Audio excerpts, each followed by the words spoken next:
오늘 저희가 읽은 시편 99편은 여호와의 통치에 대한 감사와 찬양의 시입니다. 오늘 본문을 세 부분으로 나눌 수가 있는데요.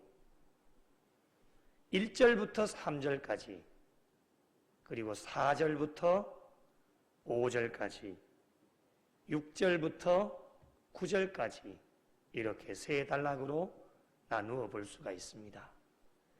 각 단락의 마지막 절을 한번 보실까요? 3절과 5절과 9절에 보시면 공통적으로 나타나는 것이 있는데 하나님께서는 거룩하신 분이심을 우리에게 말씀하고 있습니다.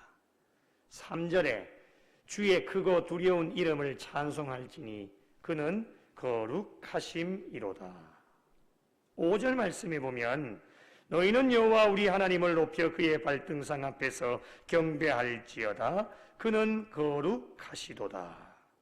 9절에 너희는 여호와 우리 하나님을 높이고 그 성산에서 예배할지어다.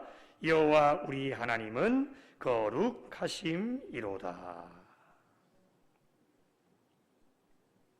거룩이라고 하는 것은 우리의 신앙생활에 참 중요한 것 중에 하나입니다. 거룩은 하나님께서 가지고 계시는 가장 중요한 성품이시자 예수 그리스도를 믿는 자들에게 가장 많이 요구되어지는 것 중에 하나가 거룩입니다. 거룩의 뜻은 알고 계시죠? 거룩은 구별되어지는 것을 거룩이라고 합니다. 데살로니가전서 4장 3절에 보면 하나님의 뜻은 이것이니 너희의 거룩함이라 이렇게 말씀합니다. 하나님의 뜻은 이것이니 너희의 거룩함이라. 하나님의 뜻이 무엇입니까? 우리가 거룩해지는 것이 하나님의 뜻입니다. 신앙생활을 잘 하는 비결이 무엇이겠습니까? 여러 가지 많은 이유들이 있겠지만은 신앙생활을 잘 할 수 있는 비결 가운데 하나가 하나님 뜻대로 사는 겁니다. 우리 뜻대로 사는 것이 아닙니다. 예수를 믿는 순간에 우리의 생각과 우리의 마음과 우리의 모든 뜻은 다 십자가의 못을 받고 오직 하나님의 뜻대로 살아가는 것이 신앙생활입니다. 그래서 신앙생활 잘하는 비결이 하나님 뜻대로 사는 것이기 때문에 하나님의 뜻이 무엇이라고 말씀합니까? 거룩함이라. 너희의 거룩함이라. 그래서 거룩한 삶을 살아가는 것이 하나님의 뜻이고 신앙생활을 잘하는 비결이 되어집니다. 그렇다면 우리가 왜 거룩해야 되겠습니까? 레위기 19장 2절 말씀에 의하면 너는 이스라엘 자손의 온 회중에게 말하여 이르라. 너희는 거룩하라. 이는 나 여호와 너희 하나님이 거룩함이니라. 우리가 왜 거룩해야 됩니까? 아주 간단합니다. 하나님께서 거룩하시기 때문에 우리도 거룩해야 됩니다. 다른 어떠한 것으로도 설명할 필요가 전혀 없습니다. 우리가 믿고 있는 하나님이 거룩하시니까 우리 또한 거룩해야 된다고 하는 겁니다. 그래서 우리의 신앙의 삶이 굉장히 중요한 것입니다. 하나님을 믿는 저와 여러분은 하나님이 거룩하시기 때문에 당연히 거룩해야 됩니다. 누가 강조해 주시지 않아도 누가 뭐라 하지 않아도 당연한 겁니다.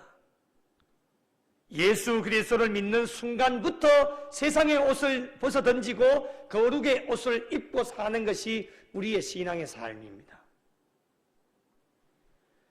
거룩의 옷을 입고 살아가는 신앙인들에게 주어진 사명이 무엇이겠습니까? 예수를 믿는 순간부터 거룩의 옷을 입고 사는데 그 이후부터 우리의 신앙의 삶은 거룩한 옷이 이 세상 가운데서 더럽혀지지 않고 잘 관리하고 거룩함을 잘 유지해 나가는 것이 우리에게 주어진 사명입니다.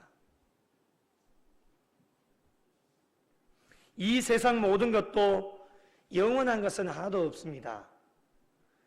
건강 하나만 봐도 우리가 확실하게 알 수 있지 않습니까?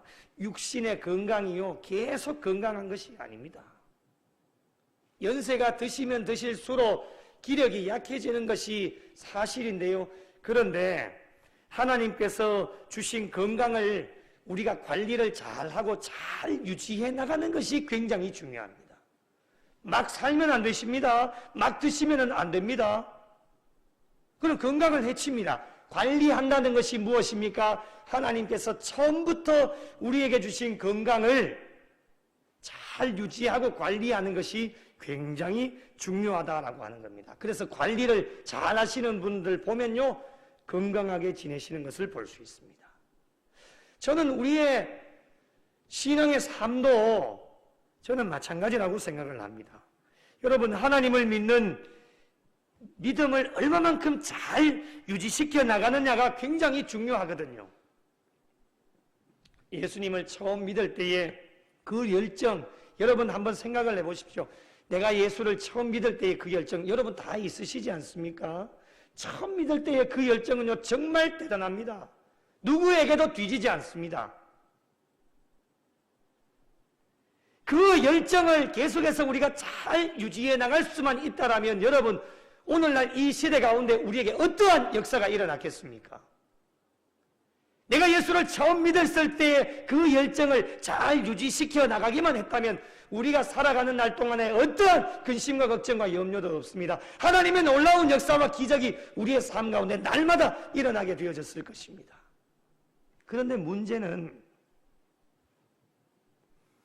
누구든지 처음 믿을 때의 그 열정이 그대로 남아있는 사람이 그리 많지 않다고 하는 사실입니다. 이 세상 세파 속에 살아가다 보면 이리 부딪히고 저리 부딪히고 이렇게 실패하고 저렇게 낙심하고 좌절하고 얼마나 많은 일들이 우리의 삶 가운데 지나간지 모릅니다. 그런 어려운 여건 상황 속에서 우리의 믿음과 신앙을 지켜나가는 일이 대단히 중요한데 그 처음 믿을 때의 열정과 믿음을 고스란히 간직한 채 그렇게 살아가는 사람이 그리 많지 않다고 하는 사실입니다. 많지 않다고 하는 것은 무엇을 말합니까? 다 잃어버린 채 살아가고 있다고 하는 것입니다. 유지를 못한 거예요. 관리를 잘 못한 것이지요. 세월의 흐름 속에 열정이 식어가고 예전 같지 못할 때가 참으로 많이 있습니다. 교회만 봐도 1970년대, 80년대 얼마나 부흥을 많이 하고 얼마나 좋았습니까? 우리 교회도 1980년대 한번 보십시오. 저는 뭐 보지는 못했지만은 여러분 산 증인 아닙니까? 얼마나 교회가 왕성하고 부흥하고 참 좋았지 않습니까? 그러나 오늘날 교회의 모습들을 바라보면 예전 같지가 않습니다. 물론 더 좋아진 면도 있겠지만은 그때 그 시절의 열정과 믿음이 오늘날까지 계속 잘 유지하고 관리가 되어졌다라면 교회가 어떻게 되었겠습니까? 그렇게 잘 되어지지 않는다고 하는 것입니다. 코로나 2년 동안에 많은 것을 얻기도 했습니다. 분명히 얻은 것이 있을 겁니다. 그 반면에 많은 것을 잃어버리기도 하였습니다. 주변의 많은 분들의 이야기를 들어보면 교회도 이야기를 들어보고 또 우리 동료 목사님들의 이야기도 들어보고 후배들의 이야기도 들어보고 코로나 2년 동안에 신앙생활을 어려운 환경 속에서도 잘 유지를 해야 되는데 코로나의 많은 부분이 해제가 되어졌고 이제 저희 교회도 이제 오는 주일부터 식사를 재개하지만 그 이전부터 식사를 재개한 교회들도 많고 많은 부분들이 해제가 되어졌음에도 불구하고 아직까지 회복하지 못하시는 분들이 많다라고 하는 이야기를 많이 듣게 되어집니다. 어려운 여건과 환경 속에서 하나님을 믿는 신앙생활을 잘 유지하면서 나가야 되는데 코로나라고 하는 이 변수 때문에 우리의 믿음과 신앙을 잘 지키지 못하는 경우가 많았다고 하는 것입니다. 어려운 여건 상황 속에서도 우리의 믿음과 신앙을 잘 유지해 나가는 것이 얼마나 중요한 것인가를 이번 2년 동안에 우리가 많이 경험을 하겠습니다. 여러분, 앞으로 이 코로나보다도 더 센 것이 우리에게 찾아올지 모릅니다. 코로나가 우리에게 찾아올지 어떻게 알았습니까? 이 2년 동안에 좋은 경험을 하였기 때문에 어떻게 하면 내가 우리의 믿음과 신앙을 더 단단하게 유지하고 잘 관리할 수 있을 것인지, 잃어버린 것도 많고 얻은 것도 많기 때문에 잃어버린 것은 생각하지 말고 좋은 신앙의 교훈과 얻어진 것을 우리의 가슴에 잘 새기고 앞으로 어떠한 어려움이 우리에게 다가와도 결코 흔들리지 않는 우리의 믿음과 신앙을 잘 관리하고 유지해 나갈 수 있는 우리의 믿음과 신앙이 되어질 수 있어야 됩니다. 신앙생활이 흐트러지면요, 모든 것이 다 흐트러집니다. 예수님을 믿는 자들에게 생활의 중심은 신앙생활이 되어야 합니다. 그 신앙생활의 중심이 여러 가지로 설명이 되어질 수 있겠지만 그 신앙생활의 중심 가운데 하나가 거룩이라고 하는 것입니다. 구별되어지는 것. 이 거룩함을 잘 유지해 나가야 우리의 신앙생활이 형통하게 되어지는 것입니다. 거룩이 무너지고 거룩이 우리의 신앙의 삶 가운데서 떠나가면 우리의 신앙생활이 흐트러지고 신앙생활이 흐트러지면 우리의 인생의 삶이 흐트러지게 되어집니다. 그렇다면 우리의 신앙생활에 거룩함을 잘 유지하는 것이 참 중요한데 어떻게 하면 거룩함을 유지할 수 있을까? 오늘 본문에 우리에게 몇 가지를 말씀을 하고 있습니다. 차례대로 한번 살펴보겠습니다. 첫 번째로 거룩함을 유지하기 위하여서는 하나님의 다스리심을 받아야 합니다. 1절 말씀을 보실까요? 여호와께서 다스리시니, 이렇게 말씀을 합니다. 여호와께서 다스리시니. 저와 여러분의 삶을 하나님께서 통치하실 수 있도록 모든 것을 맡겨드리는 것이 중요합니다. 하나님의 다스리심, 하나님의 통치하심에 우리의 모든 것을 맡겨드리는 겁니다. 여러분, 우리의 모든 것입니다. 착각하지 마십시오. 맡기고 싶은 것만 맡기는 게 안 됩니다. 그런 것은 안 됩니다. 모든 것입니다. 우리의 머리부터 발끝까지, 우리 교회, 가정, 자녀, 손들, 나의 생업과 일터, 내가 생각하는 것, 내가 가지고 있는 비전, 모든 것 다 하나님 앞에 맡기는 것. 하나님께서 다스려 나가실 수 있도록 그렇게 해야지만 우리의 신앙생활의 거룩함을 잘 유지해 나갈 수가 있습니다.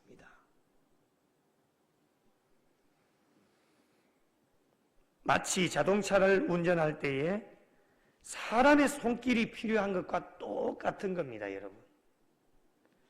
자동차의 외형적인 모습도 좋고 내부에 기름이 가득 차 있다고 해서 운전할 사람이 없으면은 아무리 좋은 자동차도 움직일 수가 없고 기능이 좋다 할지라도 그 기능을 제대로 활용할 수도 없고 목적지까지 절대로 갈 수가 없습니다.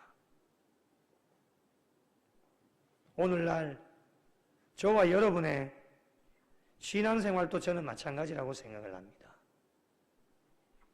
하나님을 믿는 신앙인들에게 여러분 최종 목적지가 어디입니까? 우리의 최종 목적지는 천국입니다. 다른 분 계십니까? 다른 분 한 분도 안 계실 겁니다. 그곳을 향하여서, 천국을 향하여서 오늘도 한 걸음씩 한 걸음씩 달려가고 있습니다. 그러므로 잘못된 길로 가지 않고 천국을 향하여서 올바른 길로 가기 위하여서는 우리 스스로가 절대로 운전대를 잡으면 안 됩니다. 하나님의 다스리심과 하나님의 손길이 반드시 필요합니다. 하나님께 우리의 인생의 운전대를 맡겨드릴 수 있어야 됩니다. 그래야 우리의 신앙생활에 거룩함을 잘 유지해 나갈 수 있습니다. 여호와께서 다스리시면 아무리 능력이 많은 사람도 마음대로 할 수가 없습니다. 가진 것이 많고 건강해도 지식이 많고 할 수 있는 능력이 아무리 많아도 하나님이 다스리시면 다스리시는 하나님 앞에서는 우리는 아무것도 아닙니다. 하나님 앞에서는 우리가 가지고 있는 모든 것이 다 무용지물이 되어집니다. 오늘 말씀 1절에도 보면 여호와께서 다스리시니 만민이 떨 것이요 여호와께서 그룹 사이에 좌정하시니 땅이 흔들릴 것이라 말씀합니다. 하나님의 공의로운 통치는 사람들뿐만이 아닙니다. 온 천하의 모든 것이 다 하나님의 손 안에 있기 때문에 하나님께서 다스리실 때에 두려워 떨 수밖에 없는 것입니다.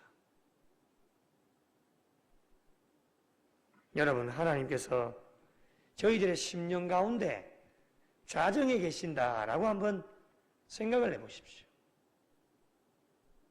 두렵고 떨리지 않으십니까? 하나님이 우리의 심령 가운데 좌정하고 계십니다.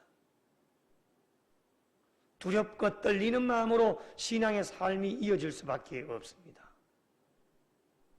우리의 심령 가운데 하나님이 좌정하시면 말씀 마음대로 하지 못합니다. 행동 마음대로 할 수가 없어요.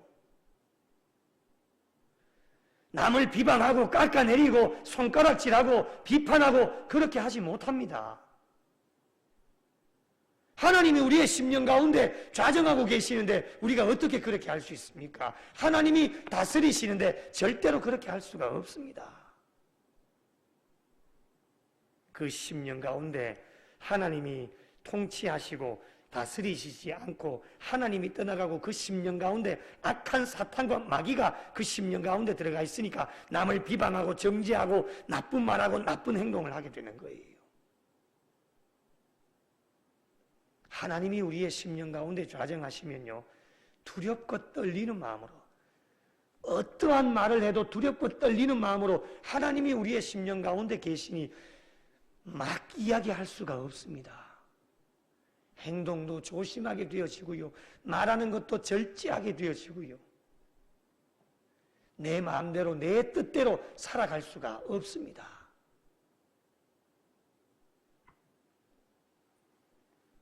내 인생의 보호자에 하나님께서 좌정하시는데 우리가 어떻게 마음대로 할 수 있단 말입니까? 우리 교회의 보호자에 하나님이 앉아 계시는데 우리가 어떻게 목사 마음대로 할 수 있단 말입니까? 당회원들 어떻게 마음대로 할 수 있습니까? 그렇게 할 수 없습니다. 하나님이 이 교회의 주인 되심을 인정한다면 하나님의 뜻이 무엇일까? 하나님의 계획하심이 무엇일까? 하나님 앞에 바짝 엎드릴 수 있는 목사와 장로, 집사, 권사, 성도들이 되어줄 수 있어야 됩니다. 그런 교회가 건강한 교회고 때가 되어질 때에 하나님이 부흥을 주십니다. 사람이 다스리고 사람이 움직여 나가는 교회는 절대로 부흥할 수가 없습니다. 제가 지나온 교회들 많이 봤지 않습니까? 그런 것 보라고 하나님이 그 교회 보내신 것 같아요. 사람이 통치하고 다스리려고 하니까요, 교회가 2패로 3패로 다 짜갈라지는 거예요. 교회는 말씀드리지 않습니다. 교육관에서 예배 한 팀, 본당에서 예배 한 팀. 밥은 또 같이 먹네. 참 희한하지요.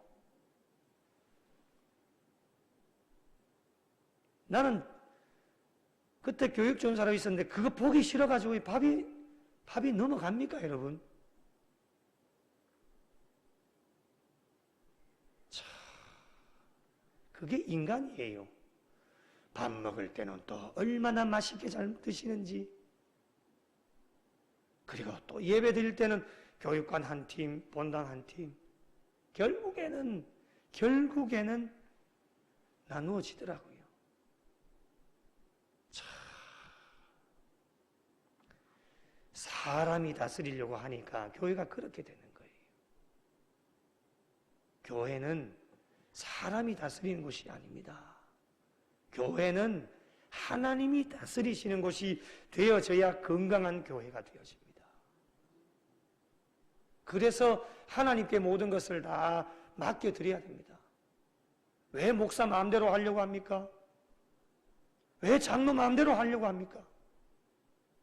하나님 마음대로 하실 수 있도록, 하나님 뜻대로 하실 수 있도록 우리의 모든 것을 다 하나님께 맡겨드리고 우리는 철저하게 하나님 앞에 엎드려서 거룩함을 잘 유지해서 우리에게 주어진 신앙생활 열심히 하면 각자에게 주어진 직분도 주시고 직책도 주셔서 열심으로 감당해 나가면 하나님께 영광을 돌리게 되어지는 거예요.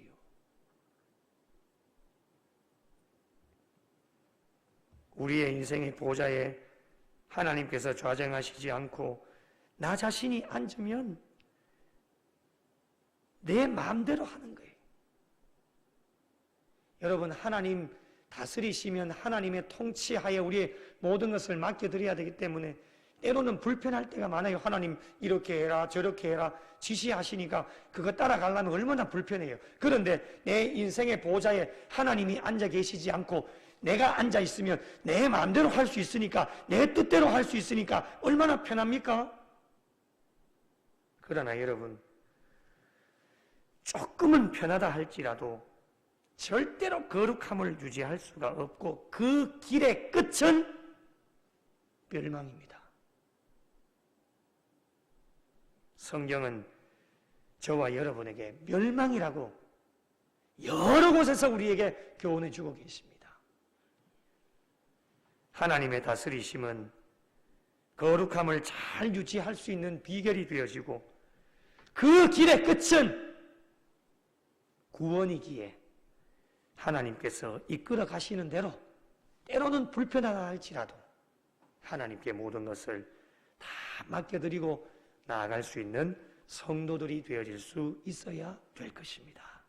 오늘도 하나님의 거룩하심 앞에 우리의 모든 것을 내려놓고 하나님께 맡기는 인생으로 계속해서 거룩의 옷을 입고 거룩함을 잘 유지하셔서 복된 인생으로 하나님께 영광 돌리실 수 있는 우리 교회와 성도들이 되시기를 예수님의 이름으로 축원합니다. 두 번째로 거룩함을 유지할 수 있는 비결은 5절 말씀을 보실까요? 하나님을 높여 그의 발등상 앞에서 경배할지어다. 거룩함을 유지할 수 있는 비결은 하나님 앞에 엎드리는 신앙이 되어야 합니다. 그리고 하나님 앞에서 겸손한 신앙의 삶이 되어야 합니다. 그 이유가 무엇이겠습니까? 5절 말씀해 보니 그는 거룩하시도다. 하나님께서 거룩하시기 때문에 우리는 그렇게 살아야 됩니다. 그리고 4절 말씀해 보시니 하나님은 왕이시며 정의를 사랑하시는 분이며 공의를 견고하게 세우시는 분이기 때문에 우리가 하나님을 높이고 경배하는 삶을 살아야 됩니다. 그래야 우리의 신앙생활에 거룩함을 잘 유지해 나갈 수가 있습니다. 그런데 여러분, 오늘날 이 시대와 세상의 사람들 그리고 우리 신앙인들의 삶을 한번 돌아보십시오.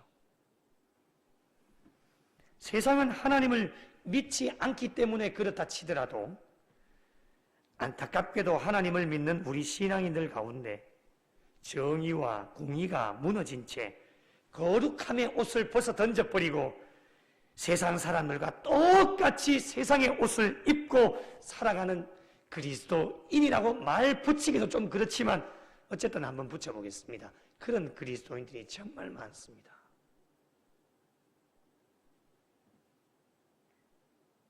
세상의 옷을 입고 살아갑니다. 그러면서 주일날만 되면 교회에 와서 거룩한 척을 합니다. 구원받은 백성인 척을 합니다. 사람들은 모르지요. 가면을 쓰고 있는데 어떻게 알 수 있겠습니까? 그러나 여러분, 하나님 앞에서는 절대로 숨길 수가 없습니다. 거룩한 척하고 구원받은 백성인 척 살아가고 있으니 그 심령의 중심을 보고 계시는 하나님의 마음이 어떻겠습니까? 말씀으로 깨달음의 은혜를 주셔도 정의와 공의를 회복하려고도 하지 않습니다. 자포자기하면서 그냥 이대로 살다가 그냥 뭐 죽지 뭐 이렇게 살아가는 분들이 너무 많고 감각이 사라져버린 지가 오래되어져 버렸습니다. 그래서 신앙인들에게 거룩이라고 하는 단어를 찾아보기가 힘들고요. 그래서 세상 사람들은 그리스도인들을 신뢰하지 않습니다. 다시금 우리가 해야 될 일은 정의와 공의를 사랑하시는 하나님 앞에 바짝 엎드리셔야 됩니다. 하나님을 경배해야 합니다. 세상의 옷을 벗어 던지고 다시금 거룩의 옷을 입고 우리가 살아가고 있는 모든 공동체 속에서 교회든 가정이든 직장이든 일터든 모든 공동체 속에서 정의와 공의를 행하며 나아가는 성도들이 되어야 합니다. 포기하지 마십시오. 때로는 더디 걸린다 할지라도 조금씩이라도 한 걸음 한 걸음씩 주님과 함께 거룩의 옷을 입고 정의와 사랑을 실천할 수 있는 성도들이 되어져야 이 마지막 시대에 하나님께서 기뻐하시는 거룩의 삶으로 하나님께 영광을 올려드릴 수가 있습니다.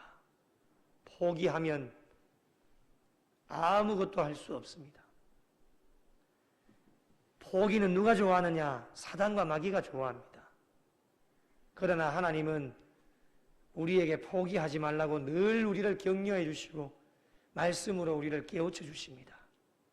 그러기에 포기하지 마시고 오늘도 주어진 자리에서 최선을 다하면서 거룩한 삶을 유지하기 위하여 우리가 속하여져 있는 모든 공동체 속에서 정의를 행하고 공의를 행하고 사랑을 행하는 성도들이 되어질 때에 우리가 뿌려놓은 씨앗들을 통하여서 아름다운 하나님의 열매가 거두어지게 될 것입니다. 오늘도 이 일에 최선을 다해 동참할 수 있는 성도들이 되시기를 바랍니다. 마지막으로 거룩함을 유지할 수 있는 비결이 무엇일까? 그것은 바로 기도입니다. 기도함으로 거룩함을 잘 유지를 할 수가 있습니다. 여러분, 오늘 본문에 제사장들 중에 세 사람이 등장을 합니다. 6절을 보실까요? 그의 제사장들 중에는 모세와 아론이 있고 그의 이름을 부르는 자들 중에는 누가 있습니까? 사무엘이 있도다. 그들이 여호와께 간구하매 어떻게 하셨습니까? 응답하셨도다. 이 세 사람의 공통적인 특징은 기도의 사람이었다고 하는 겁니다. 이스라엘의 죄악으로 정의와 공의가 땅에 떨어지고 이스라엘의 위기가 찾아올 때마다 하나님 앞에 호소했던 사람이 이 세 사람입니다. 하나님께 기도할 때에 하나님은 어떻게 하십니까? 여호와께 간구하며 응답하셨도다. 왜 응답해 주셨습니까? 7절을 보십시오. 그 이유를 설명하시는데 하나님께서 그들에게 주신 증거와 율례를 지켰도다라고 말씀합니다. 증거와 율례가 무엇입니까? 하나님의 말씀이에요. 모세와 아론, 사무엘 모두 인간입니다. 연약한 자들이었습니다. 하나님의 입장에서 본다면 얼마나 실수가 많고 허물이 많은 사람들입니까? 그럼에도 불구하고 하나님께서는 이들을 사랑하셔서 이들이 하나님 앞에 올려드리는 모든 중보적 기도를 다 들으시고 응답해 주셨고, 가장 중요한 것은 8절을 보십시오. 여호와 우리 하나님이여, 주께서는 그들에게 응답하셨고 그들의 행한 대로 갚기는 하셨으나 그들을 뭐 하신 분요? 용서하신 하나님이시다라고 말씀을 하고 있습니다. 여러분, 거룩함을 잘 유지해 나갈 수 있는 비결이 무엇일까요? 매 순간순간 하나님 앞에 기도할 수 있는 시간을 우리에게 주신다는 거예요. 얼마나 죄를 많이 짓습니까? 오늘 또 예배를 마치고 저 성전의 문을 나서는 순간부터 죄악된 세상 가운데 발을 들이기 때문에 또 죄를 짓습니다. 그런데 그렇게 가만히 내버려 두시면 절대로 우리의 신앙의 삶의 거룩이라고 하는 것을 유지해 나갈 수가 없습니다. 하나님은 매 순간순간마다 지은 죄를 생각나게 하시고 하나님 앞에 달려나오든 가정에서든 차 안에서든 어떠한 순간에라도 하나님 앞에 회개할 수 있는, 진심으로 기도할 수 있는 기회를 주셔서 진심으로 기도하면 우리의 과거를 묻지 않으시고 우리에게 어떠한 죄가 있더라도 우리가 믿고 있는 하나님은 어떠한 분이십니까? 우리의 죄를 용서해 주시는 하나님이시기 때문에 우리의 거룩함을 계속해서 잘 유지해 나갈 수 있는 비결이 되어줄 수 있습니다. 그래서 기도가 중요한 겁니다. 부족하고 연약하며 실수투성이고 죄가 많은 저희들이기 때문에 날마다 하나님 주시는 계명 말씀을 지키는 일에 최선을 다해 달려나가고, 위기가 있을 때마다, 죄를 지을 때마다 하나님 앞에 달려나와서 세상의 방법을 찾지 않고 하나님의 방법으로 하나님 앞에 기도하면 그의 이름을 부르는 모든 자들을 구원해 주시고 기도의 제목에 응답해 주십니다. 그것이 거룩함을 유지할 수 있는 비결이 되어집니다. 이렇게 거룩함을 유지하게 하시기 때문에 오늘 우리가 해야 될 일이 무엇이겠습니까? 9절 말씀을 함께 읽겠습니다. 9절 같이 읽으실까요? 시작! 너희는 여호와 우리 하나님을 높이고 그 성산에서 예배할지어다. 여호와 우리 하나님은 거룩하심이로다. 아멘. 할렐루야. 이렇게 거룩함을 유지하게 하시니까 우리가 매일마다 할 수 있는 일은 무엇이냐? 여호와 하나님을 높이고 그 성산에서 예배할지어다. 하나님을 예배하는 일에, 하나님을 높이는 일에 최선을 다해 달려가는 것이 오늘 우리에게 주어진 사명이라고 할 수 있겠습니다. 사랑하는 성도 여러분, 오늘 말씀을 통해 저와 여러분의 심령 가운데 간직해야 될 말씀 한 가지. 하나님께서 거룩하시기에 너희도 거룩하라. 이 말씀을 잊어버리지 마십시오. 지금까지 여러분의 신앙생활 가운데 거룩함을 잘 유지하고 관리해 오셨다라면 앞으로 남은 여생 천국 가는 그날까지 계속해서 잘 유지하고 관리하시는 것이 주어진 사명입니다. 그리고 안타깝지만 우리의 지나온 시절 뒤돌아봤을 때에 우리의 거룩함을 잘 유지하지 못했다면 실망하거나 낙심하거나 포기하지 마시고 오늘부터가 중요하니까 오늘부터 앞으로 남은 여생 하나님께서 다스리실 수 있도록 여러분의 인생의 보좌에 주님이 앉으실 수 있도록 모든 것을 다 내어드리시고 여러분에게 주어진 모든 공동체 속에서 정의를 행하고 공의를 행하고 사랑을 실천할 수 있는 신앙의 삶으로 하나님의 말씀 앞에 늘 순종하면서 어려운 일이 있을 때마다, 죄를 지을 때마다 하나님 앞에 달려나오셔서 기도할 수 있는 인생이 되어질 때에 오늘부터 남은 여생 천국 앞에 가는 그날까지 하나님이 기뻐하시고 원하시는 거룩한 신앙의 삶을 잘 유지해 나갈 수 있게 될 것입니다. 오늘부터 시작하셔서 하나님의 기대에 어긋나지 않는 신앙의 삶으로 오직 하나님만 높이고 날마다 하나님이 찾으시는 예배자로 거룩함을 잘 유지하셔서 만왕의 왕이 되시는 주님과 함께 영원토록 동행하여 천국 가는 그날까지 거룩함으로 하나님께만 영광 돌리고 하나님 앞에 기쁨이 되실 수 있는 우리 구미 영락교회와 속하여진 모든 성도들이 되시기를 예수님의 이름으로 축원합니다.